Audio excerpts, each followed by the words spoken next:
My name is Aaron Mills, and I just love J. Ross TV. Hey, what's up, y'all? This your boy J. Ross, hanging out with bass player extraordinaire Mr. Aaron Mills in St. Louis. Getting ready here for Cameo. Now, y'all know him from all over the world, from just grooving through the years and setting the standard as a bassist. But I wanted to really talk to Aaron about before he became the man. Like, when you first started off, Aaron, you practicing at home and you seeing your heroes. What was going through your head in order for you to try to make it to the main stage? Well, what was going through my mind was, how do I navigate this journey that I'm getting ready to endure, and how do I get to where I'm trying to get to? And I came up with the answer. Hell, I didn't really, you just don't know. Right.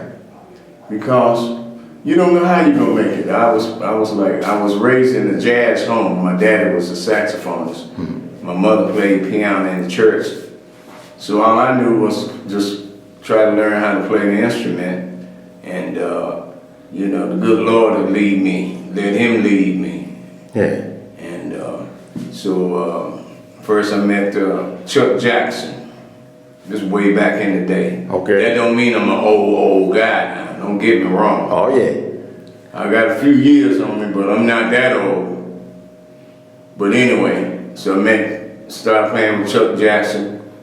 That was in like the late 60s, going into the 70s. Then I met a trumpet player from out here. His name was Donald Byrd. Oh man. He put me in college, you know, and that gave me that cushion, you know. Gave me that platform, and I playing jazz, and I met several other musicians like Kevin Tony and Dougal Chancellor. And once I met those guys through Donald Byrd, they gave me some wings. Oh yeah. You know. And then I was on the road, and then I met Larry Blackman in Cameo. That was in 1978. God, I can't believe it's 2018 now. Maybe I am old, I don't know. No, you're not old, Aaron. But anyway, I joined Cameo, and the first recording I did with Cameo was I Just Wanna Be. And it went gold. Man. And I had no intentions, now this is true, I had no intentions of staying with Cameo. Because I wanted to do jazz. I wanted to be like in the, you know, Stanley Clarke idiom of music, you know, jazz fusion, right, funk. But it took off. And I said, well, maybe I better hang around. And, you know, that was my first gold album. In fact, it was their first gold album.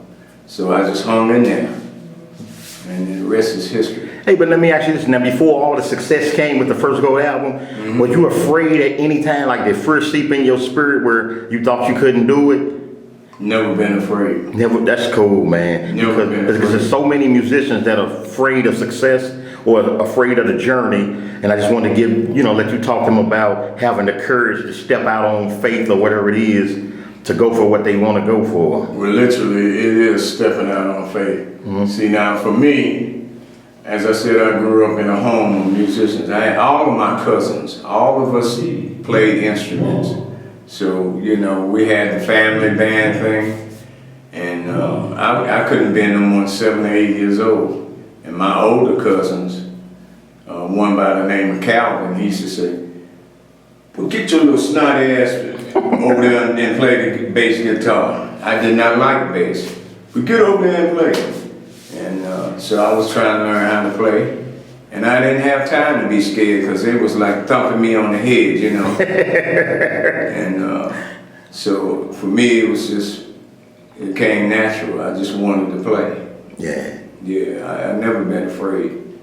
So like when the success started coming in, what was your first feeling when you played in front of like a huge audience and you walk out on stage and you get all that love? What's the feeling like? So this is for the cats that's never gonna make it to the main stage, that have to live through you guys. Well, that feeling is like, it can be overwhelming in a way, you know, but you know, I always looked at it like this. If I play when I play, I pick out 1 or 2 people in the crowd, and I play for those people. And the rest is just like silhouettes. I don't see a face, you know. I know they're there, so I just immerse myself into just entertaining 1 or 2 people. That way, I'm not afraid. Yeah. You know, because if you try to, it's like swallowing or drinking water. If you try to drink too much water at one time, you might drown. That's That right. means you're gonna get nervous. Yeah. Oh my God, I'm playing in front of 30,000 people. Just Man. pick out 1 person and play to that person. You'll be fine. Trust me. Yeah. Now what about the cats who they want to tour? Can you give them just a look without giving secrets of what the tour life is really like, riding a tour bus and, you know, catching early flights and all that type of thing? Actually, that's the work part of it. It's not the playing. It's not the actual playing. Yeah. It's the traveling. That's the work. Can you get up at 4 o'clock and go to the airport 2 or 3 nights in a row? Don't be late.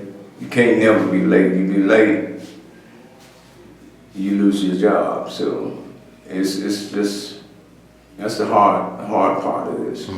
It's the traveling part, being away from your family. Like I was telling the young lady on my way to the Fox here, I was saying, like my family reunion is like today, right?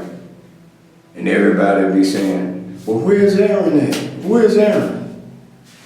And I'm saying, well, somebody had to help pay for this Family reunion. the family reunion. That's why Aaron is, I'm working. So everybody else can have a good time. So my kids can go to school. That's right.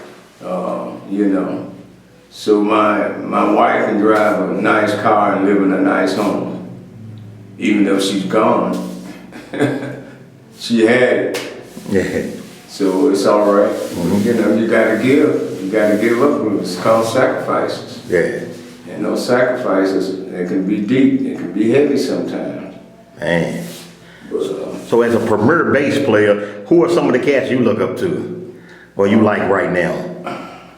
man, I like everybody, but I tell you, naturally, you know, Marcus Miller. Oh yeah. A guy by the name of Ronnie Garrett. Oh yeah, Big G. Yeah, the G. Y'all don't know about the G. The G came through my camp. That's right. He'll tell you that. The Big G. We all come through the same camp. I like Stanley Clark. You know, I go back to Paul Chambers and Oh yeah. Cecil McBee, I think it was, bass player, and Rufus Reed, guys that were playing stand-up bass. Initially, that's what I used to play, believe it or not. I mean, I played electric also, but I really wanted to be an upright bassist with the bow. Man. And when I was in college, that's what I was doing. And so that gave me an insight on the instrument, you know, how the instrument, the electric bass evolved, you know. And, you know, then you had guys like Lewis Johnson, Larry Graham, they started slapping the bass. Larry, I tell you in a minute, he was slapping the bass because he didn't have a drummer with him. So, you know, it's just a way because bass is percussive. Yeah. And so there's several bass players, man, that are good. Some that are unknown. Oh, yeah. They're better than the ones that are heard, that are known. I believe that. So all you can do is just latch on to somebody and keep an open mind and listen at Larry Graham, listen at Stanley Clark, and get a little something from him and everybody. Yeah. You know, and then try to formulate your own thing. Okay. Last question, and we're gonna let you bounce. Any advice? Because we watch Unsung and we see cats blowing up, making millions, but at the end of the careers, things don't go so well. So is there anything you can give like the young cats who out touring now, how they can plan for their future, plan for retirement? Okay, that's a good question. Thank you. And I truthfully can tell you this. I got a son, I gotta plug him. I gotta give him a plug. His name is Brandon Marcel. He's a singer, vocalist. His background with Leon Bridges. I don't know if you heard of him. Oh yeah. Who's a big and upcoming artist. And my son used to say, well, Daddy, what to do? I mean, how do I make it in this business? First I told him, I said, son, stay away from bad things. Give me an example. Drugs, Okay. you know, Women. bad people. Okay. Bad people that, you know, you hang around bad people, some of that rub off on you. Stay humble. You know, when you make a little money, put something back. Go to school, get an education, number one, that's the first thing. Nobody wants a musician that doesn't have a background in theory and you know, knowing about music, you know, what notes you playing, what key you playing in, how many flats, how many sharps. A musician needs to know all of that, you know. So, you know, you got to have the background. You got spiritually, you got to be intact, because nobody wants to talk to a egotistical person that thinks they're better than everybody else. No one is better than anybody else, really. We just think so. Right. But everybody got something to say in this world of music. And last, I would say for a young musician, if you're gonna do this, see, it's changed so much in the last 15 years. You know, there's no more record stores and where they're beginning to buy vinyl again, which is good. But this business has changed, and really it's jacked up. Ain't nobody gonna tell you that but me. You know, I mean, if you know, there are not that many record companies, so if you are blessed to get your song placed with someone and you're on the radio and you're out here working, that's truly a blessing. Back when I started out, we had several record companies we could send out material to, and hopefully, you know, you would get signed and have a deal and be able to go out and tour and things like that. Now all you got is the internet, which is good, but there's a flip side to that also. So you have to stay aggressive. And believe me, you can't trust nobody. Man. You can't trust nobody, because they will take you and eat you up like a shark. You heard of Shark Week? This is the business where there's plenty of sharks. Oh, we're gonna pay you la-da-da-da-da, you're gonna have such. You get there and you don't get your money. Well, you know why you didn't get your money? Because you didn't have your business right. You didn't have somebody in there fighting for you. I mean, contracts got to be signed. You got to fulfill those contracts. Then you have to deliver. We want a show. You got to put on a show. Whatever it takes. But stay humble and you can make it. Believe in yourself. You got to have faith. The faith that you can't even imagine, the faith you have to have.